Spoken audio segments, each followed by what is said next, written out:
DDA को देना होगा पीड़ित को प्लॉट।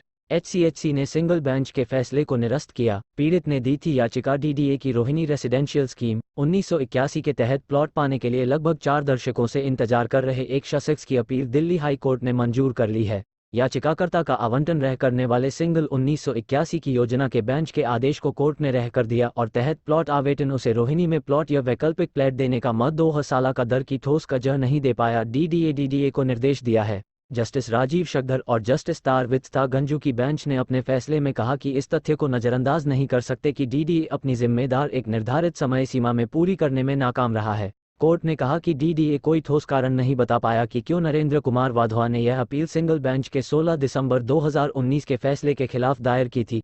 सिंगल बेंच ने प्लॉट के आवंटन को रद्द करने वाले डीडीए के आदेश में दखल देने से इनकार कर दिया था।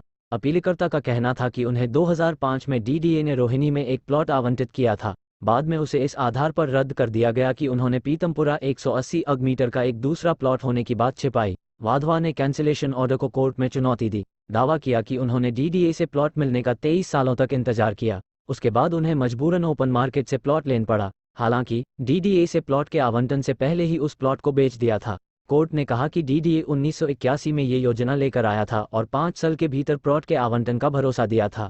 उसने रोहिणी स्कीम के तहत प्लॉटों का आवंटन 1986 के बहुत बाद में शुरू किया। डीडीए की ओर से इतनी ज़्यादा देरी को ध्यान में रखते हुए कोर्ट ने कहा कि वह अपीलकर्ता के कदम को महज इस आधार पर नहीं दुकरा सकता कि उसने अदालत का दरवाजा खटखने में देरी की। कोर्ट ने कहा कि ऐसा करना गलत और न्याय के विरुद्ध होगा।